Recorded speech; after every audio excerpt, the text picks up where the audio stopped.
Assalamualaikum warahmatullahi wabarakatuh. Nah, teman-teman semuanya, sebelum kita mempelajari pada hari ini, alangkah lebih baiknya kita berdoa bersama-sama. Bismillahirrahmanirrahim. Rabbi zidni ilma warzuqni fahma. Amin ya rabbal alamin. Nah, teman-teman semuanya, saat ini kita akan belajar mengenai meneladani sifat Nabi Muhammad Sallallahu Alaihi Wasallam. Nah, apa saja sih yang kita pelajari hari ini? Yang pertama adalah sejarah kelahiran Nabi Muhammad. Yang kedua adalah masa pertumbuhan Nabi Muhammad. Yang ketiga adalah sifat Nabi Muhammad Sallallahu Alaihi Wasallam. Oke, teman-teman, ada yang tahu siapa sih Nabi Muhammad itu? Iya, betul sekali. Nabi Muhammad Sallallahu Alaihi Wasallam adalah Nabi terakhir. Yang Nabi tersebut adalah Nabi diidolakan oleh seluruh orang Islam yang ada di dunia ini. Sebelum kelahiran Nabi Muhammad di kota Mekah, pada saat itu dipimpin oleh kakek Nabi Muhammad, yaitu siapa?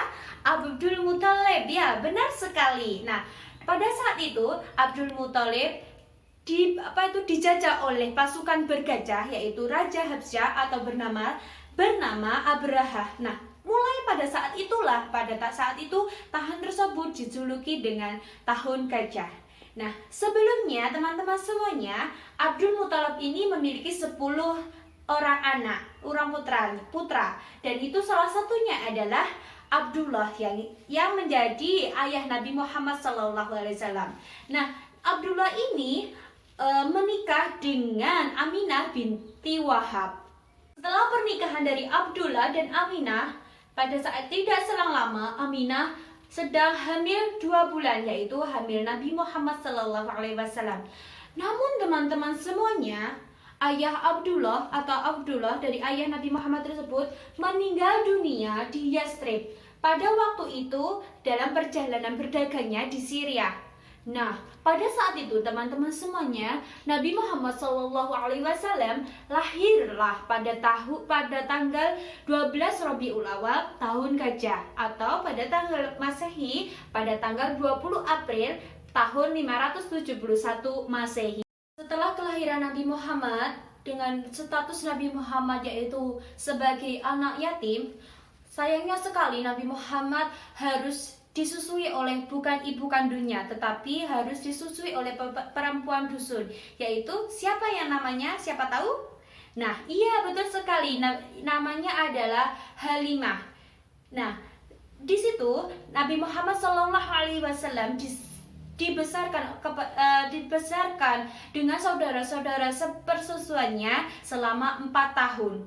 Dengan kebesaran Allah Subhanahu wa Ta'ala dan banyaknya mukjizat-mukjizat Nabi Muhammad, Halimah tersebut menyerahkan kembali kepada ibunya, yaitu Aminah. Namun teman-teman semuanya, sayangnya ibu Aminah tersebut mengasuh Nabi Muhammad SAW hanya saja 2 tahun saja. Beliau ibu Aminah tersebut meninggal dunia ketika beliau ini berziarah di makam suaminya. Dan pada saat itu hak asuh Nabi Muhammad tersebut dialihkan kepada kakeknya, yaitu Abdul Muthalib. Namun teman-teman semuanya, setelah selang 2 tahun kembali, Abdul Muthalib tersebut meninggal dunia.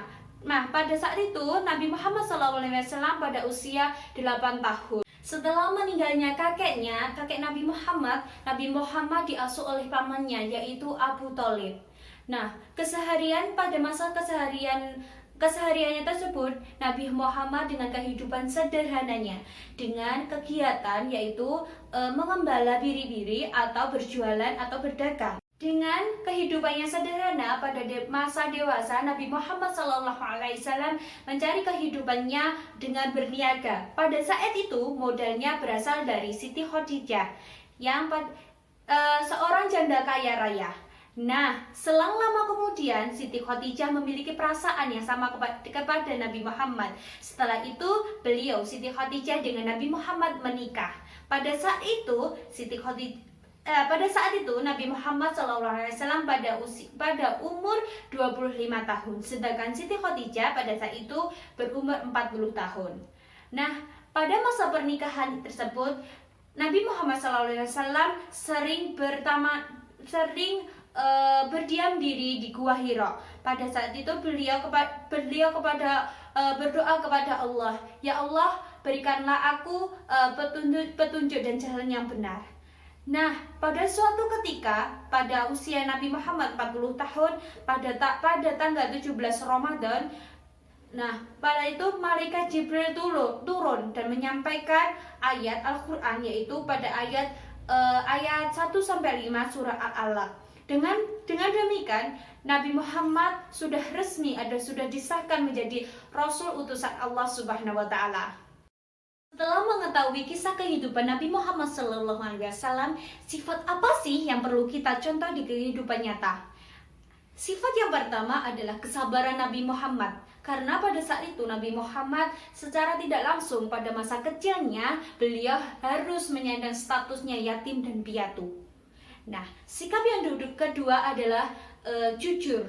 Pada saat remaja juga Nabi Muhammad SAW mendapat julukan Al-Amin karena sebuah kejujuran yang sangat luar biasa yang dipunyai oleh Nabi Muhammad.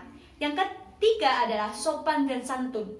Nah, Nabi Muhammad SAW selalu sopan dan santun dan rendah diri kepada siapapun, kepada orang-orang siapapun itu, bahkan orang yang tidak dikenal maupun dikenalnya. Yang keempat adalah suka menolong. Nabi Muhammad tidak memandang siapa saja yang ditolongnya, tetapi Nabi Muhammad sikap dan tegap untuk menolong siapapun. Sifat yang keempat yang perlu kita contoh adalah sikap pantang menyerahnya. Karena apa? Sifat pantang menyerahnya tersebut membawakan umat Islam seperti ini menjadi kejayaan pada masanya. Dan masa saat ini Islam masih berkembang di mana-mana. Nah, teman-teman semuanya, setelah mengetahui kehidupan Nabi Muhammad SAW dan mengetahui sifat-sifat apa saja yang perlu kita contoh, nah, alangkah lebih baiknya supaya teman-teman paham. Nah, lebih baik teman-teman semuanya menuliskan kisah-kisah tersebut ke dalam sebuah kertas dan nanti dikumpulkan di grup kelas masing-masing. Nah, jangan lupa teman-teman untuk absensi terlebih dahulu di e-learning, dan teman-teman semuanya tetap menjaga kesehatan dan tetap di rumah saja. Terima kasih. Wassalamualaikum warahmatullahi wabarakatuh.